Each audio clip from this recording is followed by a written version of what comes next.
All right. Welcome to Section 31, episode number 306. I'm Dan Hammond. And I am Rogue Schindler.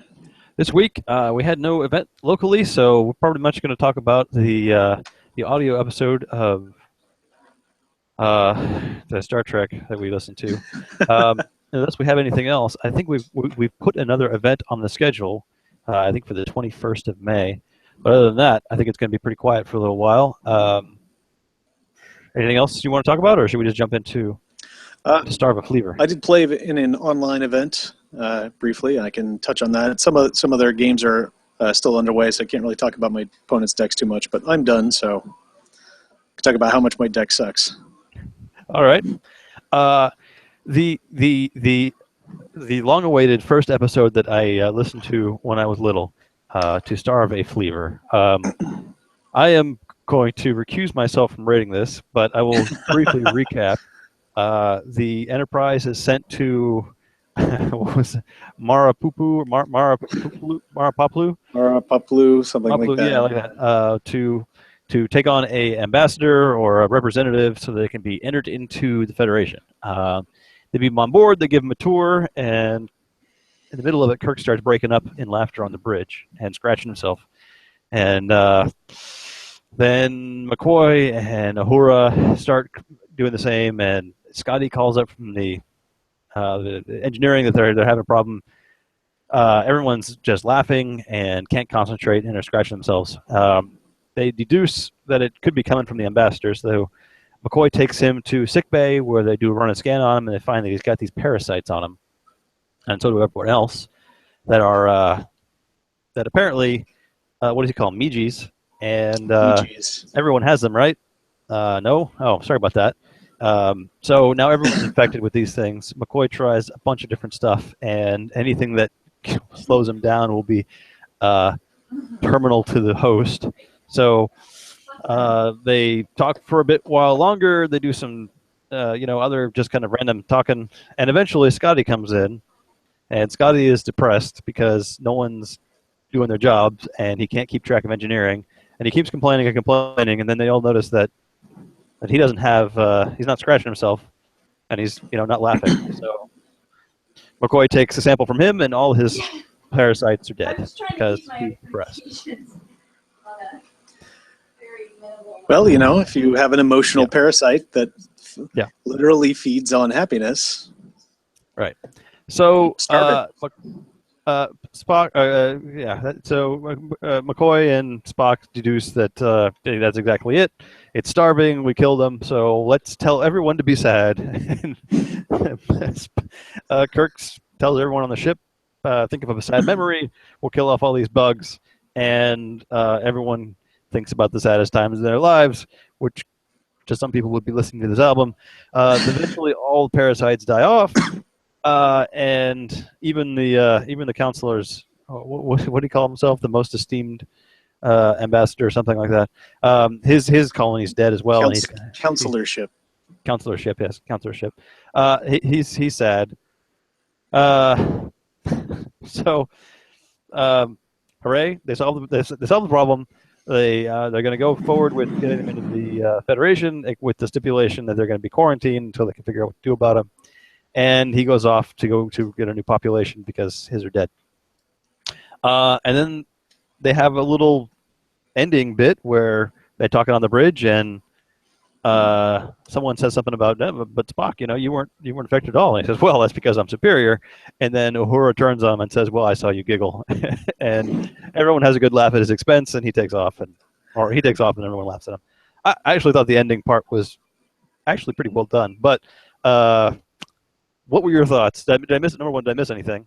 No, I mean, there wasn't a lot to it. Yeah. But this is kind of one of those stories that I think fits well in this format. It's short. There isn't a lot going on. You can't have too much going on. We've seen the dangers of trying to cram too much in a little bit of a format. It seemed to be paced well. The reveal didn't go on too long. Okay, one guy's giggling, another guy's giggling. What's going on? This is abnormal. I actually didn't mind it so much. I thought it was pretty entertaining. You know, certainly on the scale that we've come to rate these, which is Yes. the animated series scale. You know, it was cute. They you know, everybody's voices were pretty good. I did think really the only hole that I um, thought of was, you know, they always had, and this is a recurring theme in a lot of emotion based stories, is it's very difficult to tell people to feel a certain way.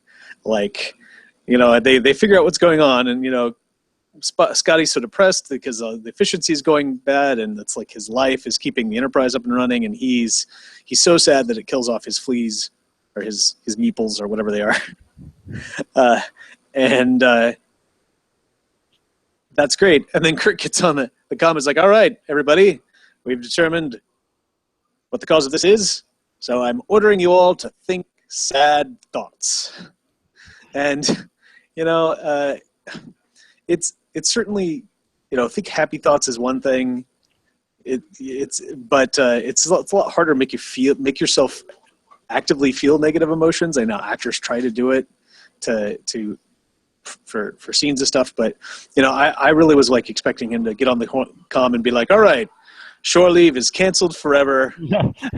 Everybody is working triple duty shifts for the next month, and you know, the replicators are offline, so everybody has to eat rations. You know, and just like try to rile everybody up and get. I think that would have been a little more interesting than ordering people to you know, think sad thoughts or something. But, you know, it was a short little story, and it resolved itself pretty quickly. I liked that the counselor's ship's hive or colony or whatever died as well. That made sense, because that was the first thing I thought of. Is like, well, that explains why they're always so happy, and then he's like getting distraught because he feels bad for causing problems. Why are his still there? They address that eventually, and it did bring up an interesting thing. Like, they resolve it, and Kirk is like, all right, here we go. Let's go sign the treaty, and you can go home. You know, you didn't mean to cause any harm, and now we know what it is, and we know how to solve it. But from this planet is joining the Federation point of view, I feel like you would have to address, you know, they're talking about, oh, well, we have these, now I've forgotten what they are, fleavers, whatever they call the parasites. The And meeples. I like that. the meeples. Yeah, the meeples. And they feed off happiness. And so we just keep them happy. We always think happy thoughts. So they're basically kind of being held hostage. And that's why they're this positive society. And as like a Federation reviewer of this, I'd be like, well, what happens if that suddenly dies out? Or, you know, if, you know, we've had this interaction with, you know, their first interaction with humans or with a Federation starship, this counselor's colony died out. He's feeling sad. You know, he's free to feel whatever emotions he wants now. What is he going to do with that? And what if all of their meeples die out after contact with Federation, and then they're, you know, they just are free to act like lunatics? You know, are they still going to be Federation material? That's an He's probably follow on. overthinking. No, I mean, certainly you'd have to go down that path. If he does say it's probably held them back, but, you know, to think that if they've got a fairly utopian society, all of a sudden, you know, you're right. If they get off planet and, you know, they start wandering around without their, you know, their conscience enforcers, Yeah, you what's know, going if to happen Jiminy to them? Cricket is not there to tickle you and make you happy. Yeah, that's bizarre. Okay, we need to starve a Fleaver too. Uh, When it all goes wrong. that's right. Need a bunch of little guys running around with knives and. All right. The Fleaver starves back. All right. Well, I'm glad that I'm glad this was not the worst episode. I enjoyed it. I played it, you know, across, you know, in the room and to the speakers in the kitchen. My wife said that this was the worst Scotty that she'd ever heard. I can't disagree. I thought McCoy was pretty well done. He had a lot of good lines, and Yeah. he continues to be a strong voice actor. But yeah, no, I thought it was fun. It was as amusing as I remembered it. The next Any other thoughts? Nope, that's it. All right. It was I pretty. It was fun, for Yeah, what it was. 15-minute, small contained little jaunt. I thought it was, as you said, good for what it was. Um, I'd probably rate this, pretty good rating on our lowered expectation scale, right? Agreed. Okay. Next up is the one that I actually remembered and led me down this path. So I don't want to build it up too much, but I do enjoy it. It's a mirror for futility. I'm looking forward to listening to it again. Um, so we'll talk about that at some point in the future. How's that? That's probably a good plan. All right. Yeah. Doing anything else in the next 12 hours or so? Well, yeah, we're probably, in fact, in exactly 12 hours, we'll probably be ready to go under the knife. We're heading in to the hospital, and hopefully we'll come out with we'll go in for 2 and come out with 3. Very good. Well, we wish you best of luck with that. You mentioned, so did you wrap up an online event, before everything's taken place? Yes. Um, I signed up. So this is one of those lessons that needs to be relearned after you haven't played online for a while, which is don't wait too long. And actually, not just online, but in general, I built my deck like a month ago, and I didn't play it until like 3 weeks later, and I missed some pretty important design points along the way, including like what to do with my deck, but also I built it so long ago, and then things got delayed with scheduling, and so I kind of threw up my hands and put it aside. But I made kind of a major error in deck construction that cost me pretty heavily. I don't want to give too much away because like my primary opponent is still playing games, but like I went in with a quadrant hopping deck, and I in a last minute change of missions, I managed to negate my ability to hop quadrants. Whoa, no. Would you take out the And then wormhole missions or something? well, I did that on purpose. So the tournament was block open. Oh, all right. You And volunteered so for an open game, and but and it's yeah, blocked. Okay. my feelings about open, but it Yeah. is block. And honestly, so the biggest thing about open really, there's a lot of the stuff is nerfed just by virtue of being blocked. There's not a lot of those cards in there, but somebody mentioned in the thread was like, all right, bring on your missions. I'm going to steal them all. I was like, oh crap. So I seeded like 3 HQ defense measures, All right. figuring, that'll get me through a game. That's 9 turns after you start attempting. And I made sure all of my missions had plenty of icons so that they would be defended. And I was trying to, that's why I went mirror quadrant, among other reasons, that I was like, okay, I'm going to stay over here so you can't get to me, but I still need a couple alpha quadrant missions.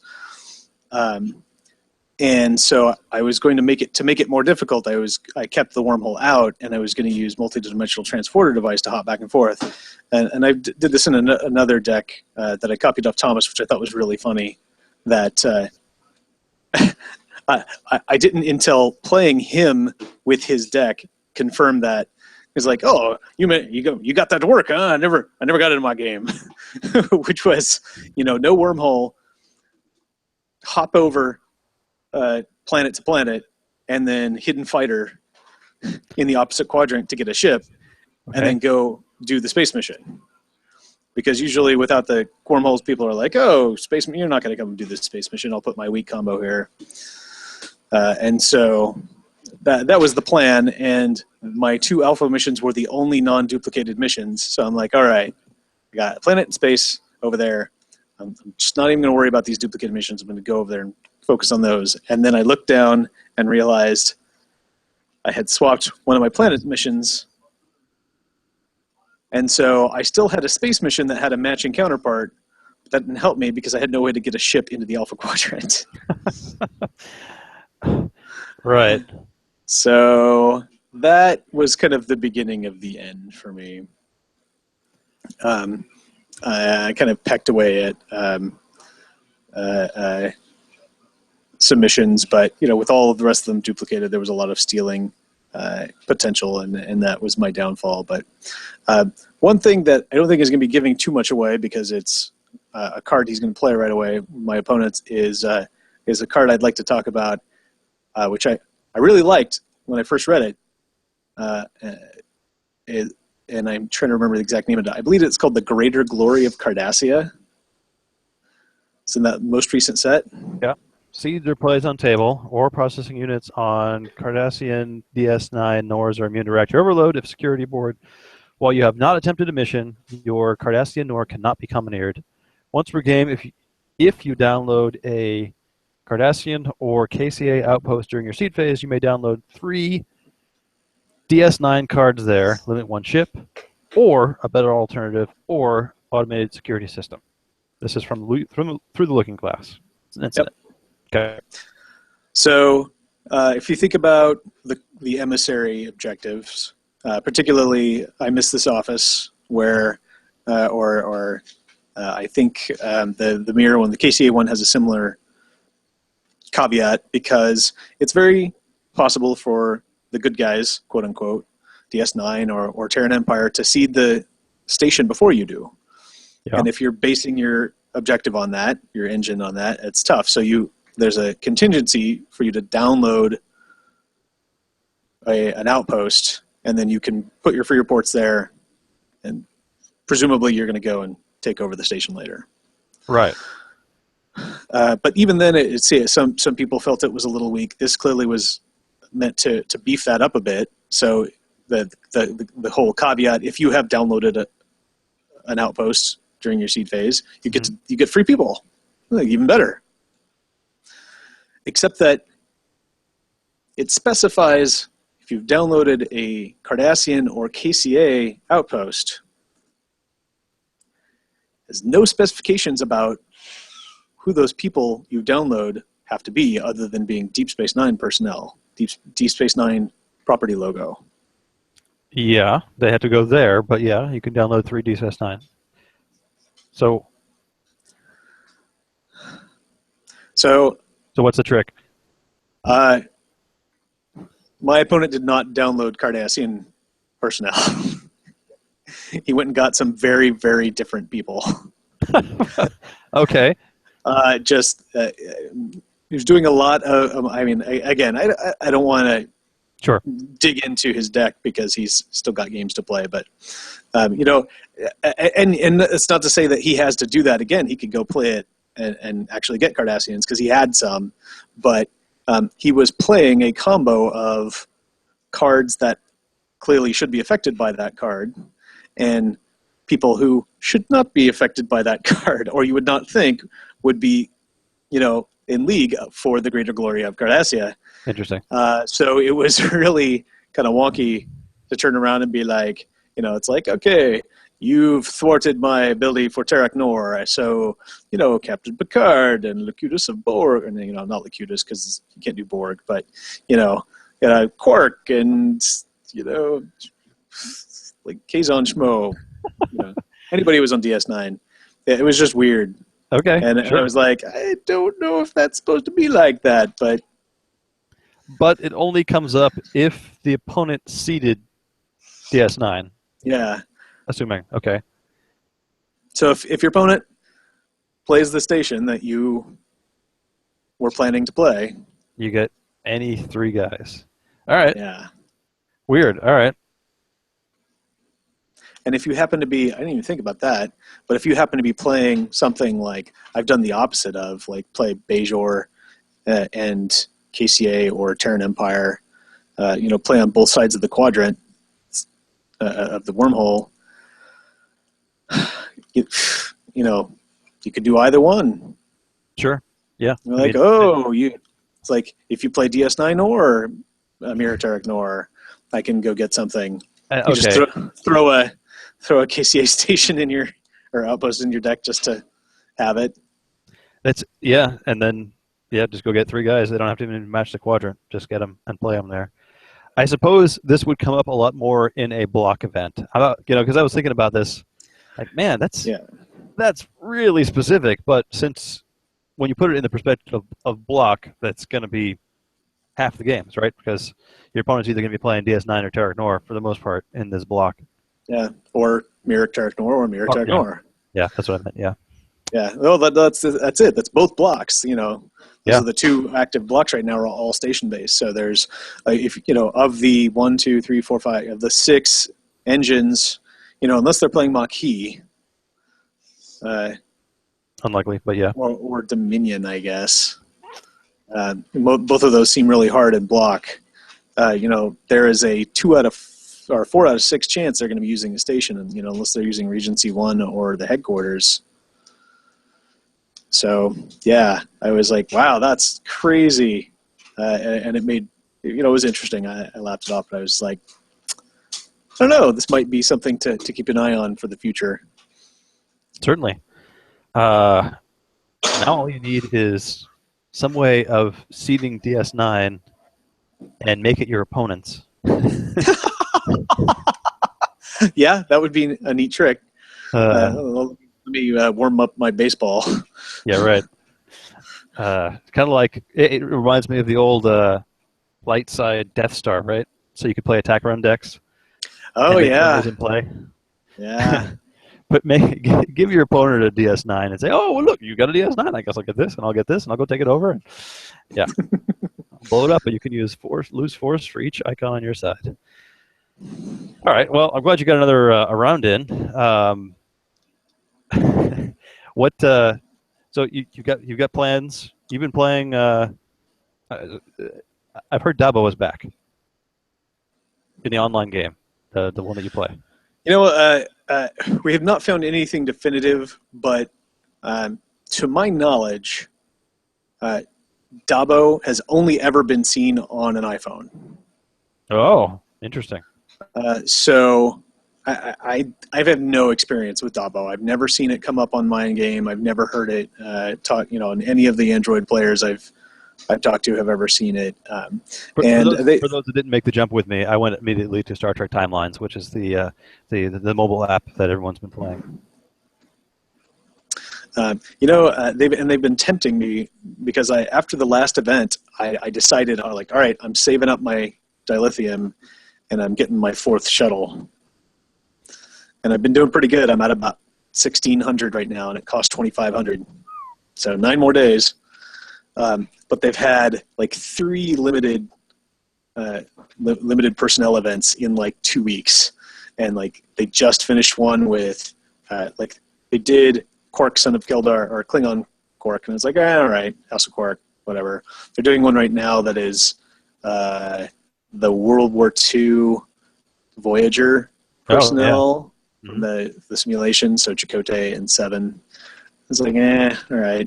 But they I managed to resist the Dixon Hill and Gangster Spock Wow, that's funny. combo. I'm like, oh, I want to buy all. I want to spend my dilithium, but like they're going to be leadership insecurity, and I have tons of leadership insecurity, and maybe 3rd skill diplomacy, and 3rd skills are always useless. So I resisted, but I've started leveling up my 2 Kirks. They leaked. I don't know, leaked. They hinted. I discovered that they do a Twitch stream every Friday afternoon, or Friday pre-afternoon, like 11:30, for about a half hour, which is nice. They just kind of answer questions and talk about what's coming up, fixes they're making, and things they're adding. And they said that the next event is going to be Kirk and Uhura based. So those are going to be the ones that give you bonuses. So I started I don't have any Uhuras, but I started power leveling my 2 Kirks. And and they're going to add. I'm excited about this. Shuttle mission boosts, an assortment of boosts that you can get in an assortment of ways, and they will be things like, buff the skills for your people for one mission. So if you go and he's like, I really need this mission, but I'm hitting like 50%. It's like, well, I'll use a boost this one time, and now this guy's double his skills, and now I'm at 70%. That's much better. Or you can, I think they call it double down or something on a mission, which makes it take twice as long, but you get twice the rewards. If you succeeded at it? Yeah, so if you succeed, the idea is you get a random number of rewards. So like die rolls on it. So you double down before you go to bed because you're not going to get up at 3 a.m. and send you guys off another mission. Exactly. Nice. All right. I see the logic there. Yeah. So that was cool. And then I think there's a reverse one where you can speed it up or whatnot. So that was interesting. That was these are all kind of in testing right now, but I thought that was a cool idea. And I guess they're going to be, you can get a few basic rewards, and then you can. Because they have to. That's their business model. You can spend dilithium and get a bunch of them, or you can just have a few. So, thought that was a cool idea to add on, and they're gonna that will be released at some point in the future. Hopefully before the next event, because that would be cool to be able to do event missions overnight.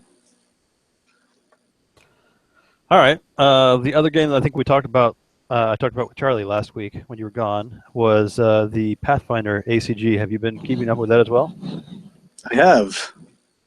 I assume you mean the online version? Exactly. Yeah. I'm having a good time. Is there any... with other games, particularly the Star Trek Timelines and a couple other games that I've played that are free to play and pay for extra, there's limitations on how much you can play per day, right? So you can only do so much stuff before you have to start spending money. Otherwise, you just have to wait. I don't remember seeing any kind of limitation like that on Pathfinder. I mean, the game takes a while. It takes a lot of time and paying attention to get things done. Yeah. So, but there's no limit to how many times you can play, is there? Not as such. There is a limitation as to your, the variety of experience. Because you can really only play Adventure Zero until you have made a purchase. So, if you are going purely free, you get Kyra and you get Mauricio, and you get those 3 scenarios in Adventure Zero, and you get them on, easy, medium, and hard. And you can keep playing them, and you can keep earning gold for.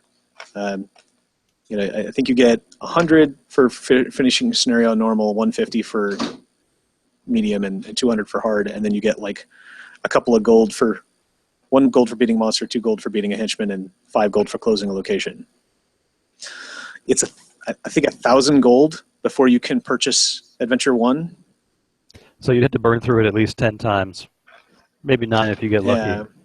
So I think the idea is supposed to be you can go through, if you do, easy, medium, hard, all 3, so you do all 9 of those, you should be able to get to 1,000 so you can then buy deck 1. But that was about where I was like, okay, well, I have enough gold to do something now. What am I going to do with it? Mm-hmm. Am I going to buy another character so I can have another character and make that interesting? Do I want to buy the adventure deck and keep going with just these 2?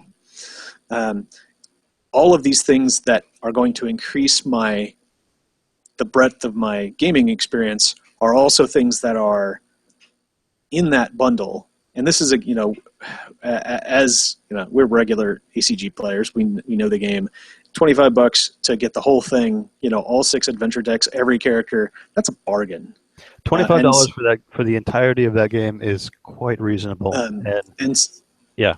So I was my opinion was kind of like, I wanted to see the build up, like how it was set up, see how far I could go with just gold.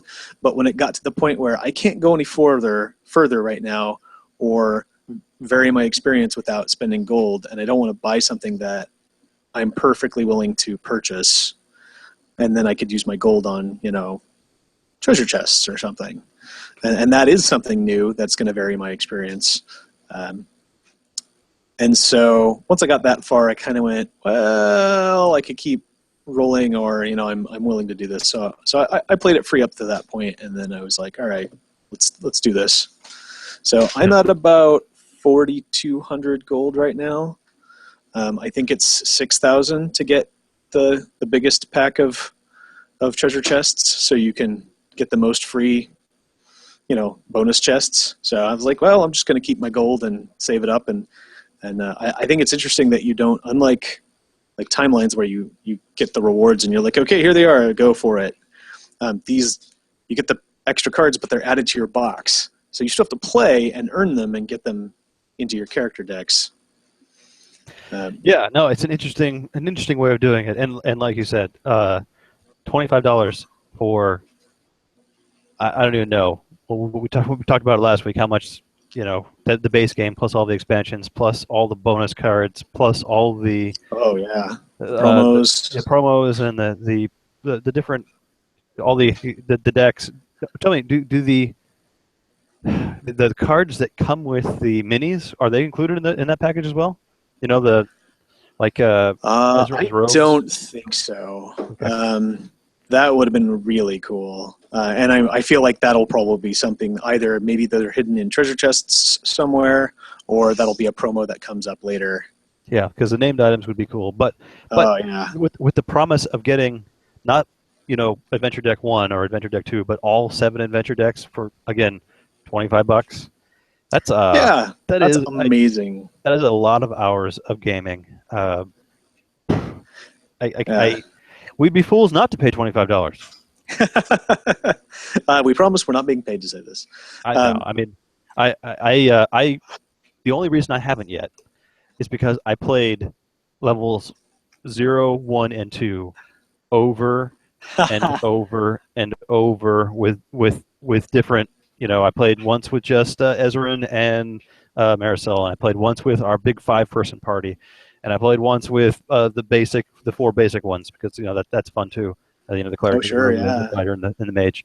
And I've just been through it so many times that I haven't felt the need to sit down and play through. I think I got through the level 0 ones, but I haven't felt the need to sit down and try to play further. Yeah. As soon as I do, and that itch comes, I'll probably drop the $25, because again, that's a lot of content for $25. It really is. So I want to say like $200 retail at least. I mean, for everything, yeah. And it feels kind of odd buying something that I already have, the real copy of. But just being able to sit down and play without the whole setup. And have we ever sat around and tried playing a past the tablet game? No, I don't think so. One of these Friday nights when we're playing a game that may or may not take everyone's attention all the time. Sure. We should fire one up on a tablet and just pass it around and have that going around while everyone else is playing the other game too.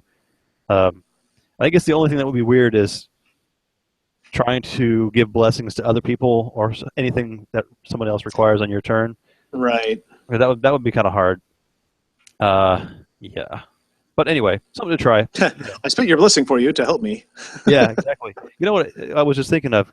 Have you tried playing like with your wireless off and no connection to the internet? Can you play that way? You can, but you do not get gold. Fair enough. You have to be signed in and connected for the gold rewards to kick in. Let's say you're on a 5-hour flight. Yeah. And you're sitting next to someone, and maybe you don't have all 3 seats in the row, so you can spread out and actually play the real Pathfinder card game, as we might have done. You could certainly fire up a tablet and just have it sitting between you and pass it back and forth and say, "Oh, I've got that. I'll take care of that." And that would be fun. Yeah, absolutely. All right. And you could, like, heck, you could do that like across rows or between rows if you have multiple people. Pass back and forth. In front and behind. Yeah. Really cool. And I like that they did. It was really cool. I had forgotten that they included the promo cards with the package deal, the bundle. It was really cool to be exploring, and then suddenly have Poog come up, Nice. the little toad on his head. One of the things that I was disappointed I couldn't figure out during the beta was redoing adventures. Like how we'd play it. If say four of us are there one night and there's a fifth person, when they come back, Yeah. we'd go back and do that adventure again with people who had already done it. They wouldn't get the same rewards, but the person would get the rewards that they missed and any new cards that comes up. It sounds like that's something that's very easy to do. So you could Oh, really? potentially, yeah, you could potentially get all the characters leveled up, as far as they can get, ready for the next, adventure deck to come out. Yeah, that would be cool. Yeah. And they just, like, speaking of variety experience, one of the facets that was interesting that has been down since release is questing, and I heard that they patched that and it's back up and running this week.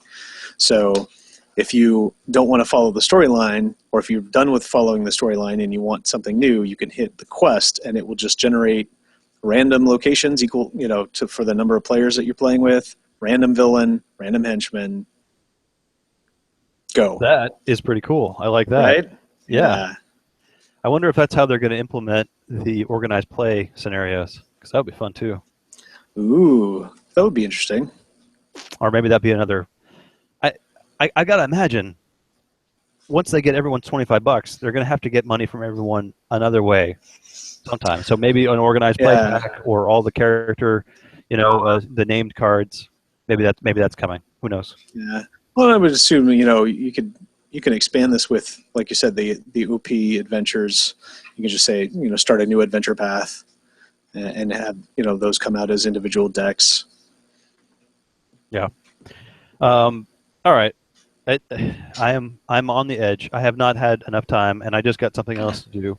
So eventually, I'll roll back into that and burn through some battery life on my tablet and phone playing that again. The other thing I briefly talked to Charlie about, and I think I mentioned it to you a little while ago, is this game called AAA, or this package. Yes. Have you explored it at all since I talked about it? No, I downloaded it and I installed it, but I haven't had a chance to open it for fear of what happened to you. Yeah. It's just been amazing, because I really enjoyed the time that we got together and played whatever 72 hours in a row or whatnot when we had the stuff set up, but the agony of making someone play Russia, or when one of the axis falls and you got to finish the game, just having that player to sit there and twiddle their thumbs. I mean, it's bad enough say the person who always played Germany takes so long that everyone else can take a nap during that turn. To be able to play the game and have it set up when you hit go, and then just watch move. Okay, now it's your turn, and then or play US and have to sit there for an hour and a half before you even get a turn. So I started with Britain. I played a few times. Eventually, ended up figuring out what to do again, and was able to win a few times. I moved to Russia and played Russia a few times. That was rough. But I finally played and won decisively. So I felt, okay, I got that. I went to play U.S.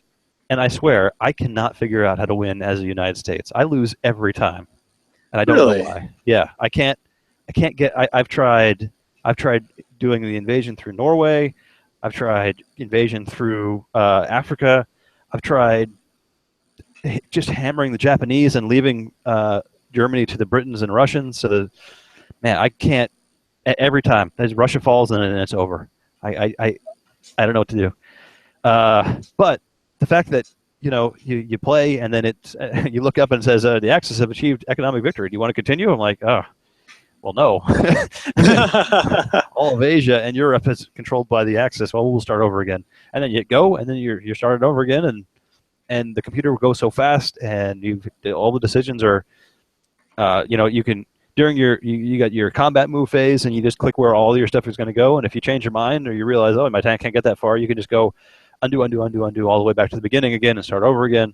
Oh, it's nice. You can't go back a phase, so once you do your battles, you can't back up and say, oh, that was a mistake. But it's the interface Probably took a game or two to get all the how to click and unclick and things go together, but it's really well done.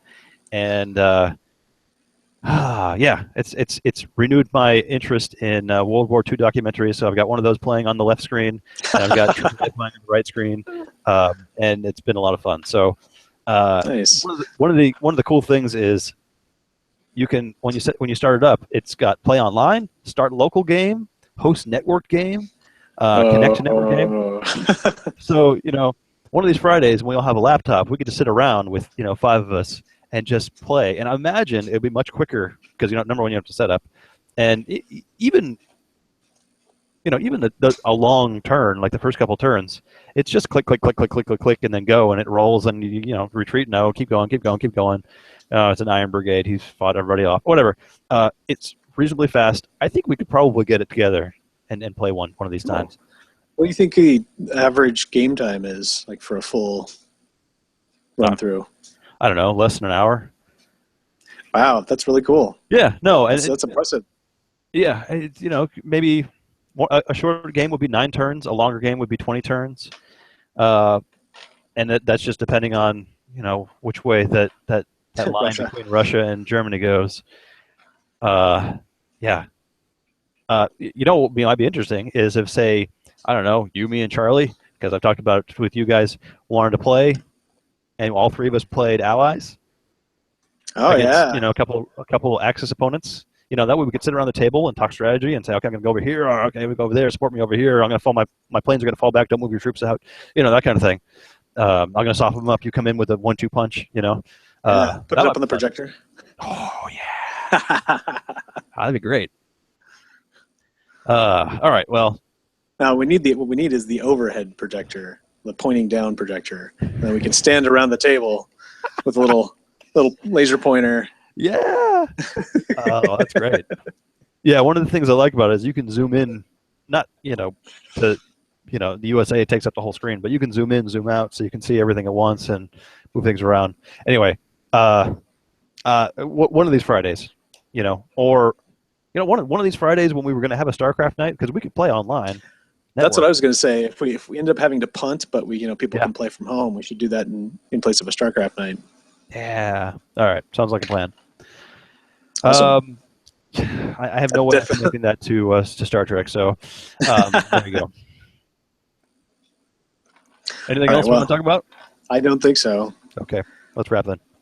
All right. Well, I'm going to go pack and get ready to head out in the morning, but you, or at least our local group, can get ready for a tournament a week from Saturday. A week from Saturday, that's right. So I'll look forward to hearing about how the 1E OTF is going. In the meantime, I am Sir Rogue. And I am Sir Dan. And I will remind you all to expand your power in the universe. And I will draw to end.